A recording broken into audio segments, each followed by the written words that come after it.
Hello Internet, and welcome to my live reaction for March Comes in Like a Lion, chapter 196. When we last left our heroes, more Akari going around trying to provide a service for the community, revitalize the community, make a lot of money for the shop. She sort of gets into an alliance with the butcher nearby the construction site. She denies his alliance, but it's very clear that she's just sort of playing with them. It's a kind of a fluff chapter. This little boy wants curry, so she gives the boy some curry. It's another fluff chapter that I'm sure will be continuing, chapter 196. Akari-chan's Great Adventure, Part 4. And our cover here is a picture of Mikazuki dough. Made at this shop is delicious joy, smiles for all, and irreplaceable moments. Okay. So yeah, it's a little cover. There's something about a diary coming out for the series or something. But we pick up where we left off with the mom of the little boy talking to Akari. Please let me pay you. And Akari, tries to push back. Really, as long as we made the young man happy, it's fine. No, really, please let me pay. I, want to eat some myself now. And we see how much the little boy is, enjoying the curry. And Akari realizes, oh, I see. And then we saw this first guy in the last chapter. I don't know if we saw the woman here. But they both barge in. I've overheard your conversation. I would like to request one as well. Excuse me, but I would too. I'm a bit peckish. And then everyone is coming for this curry that was really meant as a treat for the construction guys. What do I do? Is it okay to sell this? This leftover delivery curry? And then these tiny paper cups? I've also only got tiny spoons that come with ice cream. And someone taps on her shoulder, Akari-chan. And this is, I think, the butcher. Yanagikawa. It's okay. Go on and let them eat it. You've got customers and something tasty. So what reason is there not to sell it? Mr. Yanagikawa? And then, one of the other store owners, Katoya, who we've met before, hands her a bunch of spoons. Here you are. Take them. I usually use them for coffee, though. Katoya-san, I promise I'll clean them and return them as soon as I can. Thank you so much. You're a lifesaver. And with that, she gets out to turning into a little mini curry shop. Which, given how much that is not like Mikazuki Do's target, because I forget the exact details of the sort of expansion discussions, but there was some discussion of broadening the scope of Mikazuki Do, wasn't there? Either just with a physical building or also with different types of food. And I feel like the curry is also going to turn into something that becomes a regular occurrence here. Sorry for the wait. Here you are. Mikazuki Do's home-style mixed mini curry. With just a little croquette and soft-boiled egg, it comes to 300 yen per cup. And the glasses-wearing guy from earlier has pinches his temple. So good. Unbelievable. I feel like just now, I could see my childhood home. And another guy who's also eating the curry comments, I know what you mean. It's like that thing where it's Sunday morning and your mama sprinkles white rice into a pot of curry left over from Saturday and mixes it all up. Yes, that's so it. I guess that's a common occurrence in Japan? I don't know. And then we cut to Misaki, who saw all of this happen in the previous chapter. Hey, Dad, is Akari gonna be okay? And so Meiji questions, what's wrong? Something happened with Akari? Well, she was distributing food in front of the construction site where they're rebuilding Yanagikawa's futon shop. And hold on, I thought Yanagikawa was the butcher. Right? Isn't he the butcher? I don't know. I don't know. The butcher might have been someone else. I know the butcher came up last time, and Yanagikawa was a name said around the same time he showed up. Right? I'm trying to look through this. Oh no, Tamura is the butcher. Yanagikawa is the owner of the shop. Okay. Alright. All of these minor characters, I can't really keep them all straight. But anyway, she was distributing food in front of the construction site where they're rebuilding Yanagikawa's futon shop, and ultimately, she ended up selling the leftover curry in paper cups. And so Meiji just laughs. Oh, she definitely took things in an unexpected direction, huh? Yeah. It was supposed to be just a 3 o'clock snack, That just seems like she got super off track, doesn't it? But so Meiji questions, so, What sort of look do they have on their faces? The people at that construction site. Well, they were all cheery and smiling. They were all shiny with the toppings on their curry. I mean, of course, Akari's curry is super tasty after all. She even put pieces of beef tendon and stuff on it. So Meiji gets her back on track with that little tangent there. And Akari? Yeah, Akari was all smiley too. I mean, everybody was enjoying her food. Then it's fine. If all the customers were smiling, then it's honest business. Any business like that won't fold easy.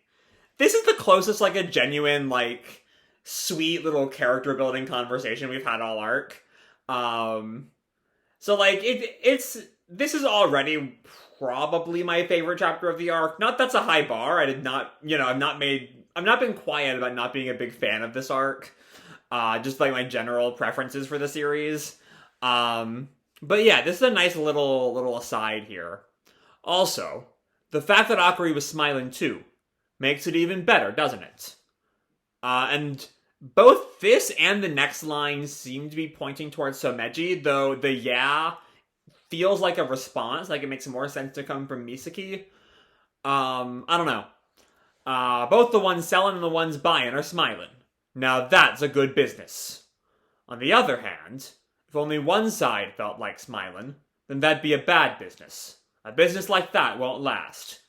And that's a line that feels very, very, like it comes from experience. And it's nice to have a March chapter can actually pick apart like this, because we've not really had that the past few months. But this very much feels like and I don't know what that would be, given that Mikazuki-do has always kind of been a happy place. Or, well, the shop has, they've had their family drama, of course. I don't know, I feel like maybe there's some history to Someji we don't know about. On top of that, you got Tamura-san and Yanagikawa-san involved in the whole thing.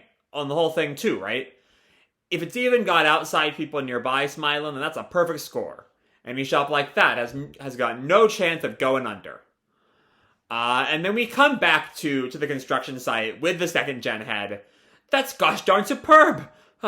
Mamekan, which is a sweet dish made up of kanten, agar cubes, and anko red beans with kuramitsu brown sugar syrup. Alright, it's just a snack for the day.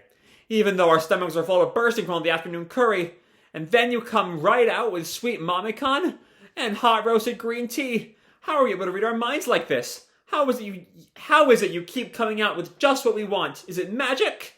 And Akari just tells him, if it suits your taste, I think that's great.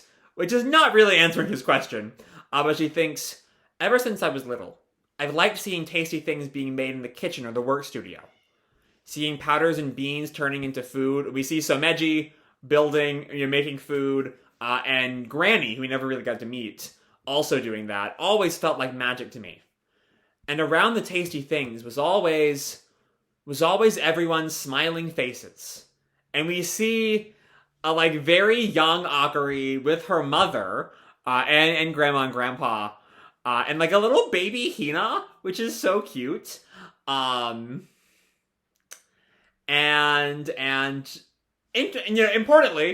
though I assume that their father would have still been around at that point, he is not part of this happy image, which makes a lot of sense. Always everyone's smiling faces. It was a soft, syrupy time that gleamed like light shining through honey. Even now, when memories of those beautiful scenes just cross my mind, it makes my chest feel tight. With Dad going, Mom going, and Grandma going, that golden honey gleam disappeared. And that round, busy tea table got bigger and bigger, and lonelier. Now here is the kind of Akari character exploration I've wanted from this whole arc. Because I don't think we've really seen...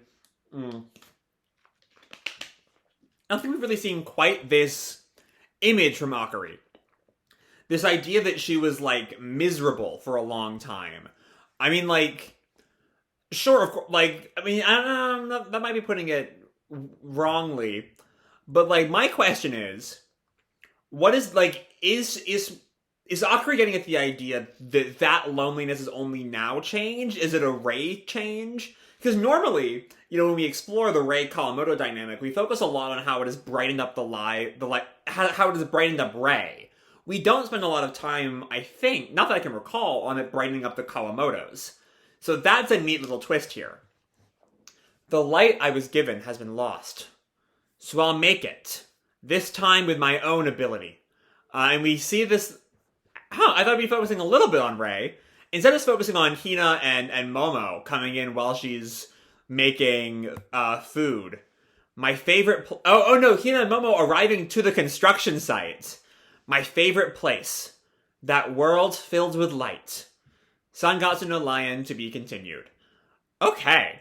So, you know, I've been a little hard on this arc. As y'all... Not in like I think it's like a downslide in quality. But it was not the sort of thing I'd come to this series for. And it was like that for in real world time, fairly long time. But this is the sort of chapter I wish this whole arc was like. You know, instead of being just, here's some food, it's a deep look into Akari, which she's always Akari kind of plays the sort of maternal role very well, and as a result, I feel kind of gets left out in some character examinations.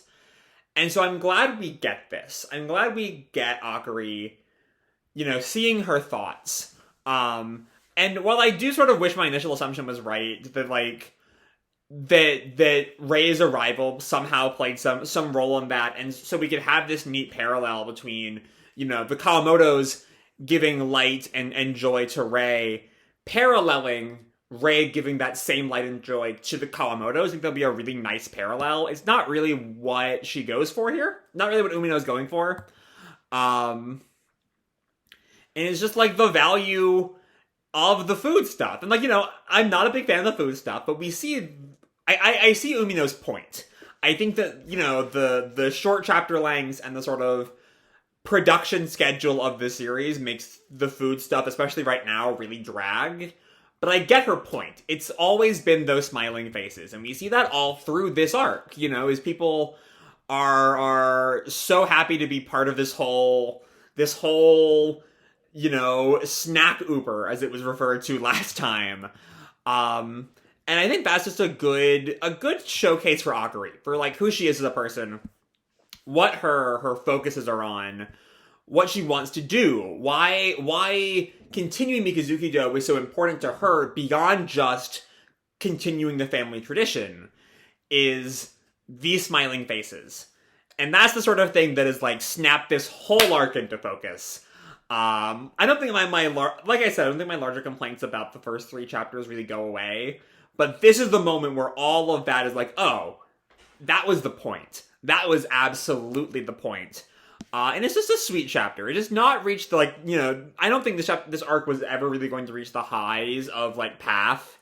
But, you know, and part of that's just because, like, I'm a Nikaido stan, and I'm not that big an Akari fan. As much as I acknowledge the great character, she's not my favorite. But still, it brings her into, like, sharp relief. I get her here. And I get why we've been doing this arc. And I don't know, I'm questioning right now if this could be the end of the Akari-chan arc. And I think it can be. I think that, like, this little happy moment of her sisters and the workers all sort of sharing a meal together works as a climax for this whole thing. Like, this is the point. And so what use is a 5th chapter in this arc if we already have this? But also, if it continues that sort of deep dive into Akari, I could go for, like, one more chapter. Or you get back to Rei and the tournament and all that. Either way, absolutely standout chapter here. The sort of thing I've been looking for since the match in Nikaido ended. And, you know, even when I was foolish to doubt her, I acknowledge that. This arc snapped into focus, and I loved it. And I love it in the end. And I can't wait to see whatever Umino decides to do next. So with that said, I'm going to leave this video off here. Hope you all enjoyed the chapter and the video itself. If you did, feel free to drop me a like or subscribe, or, you know, do whatever makes you happy, you know? And as always, your life is your own, okay? Bye!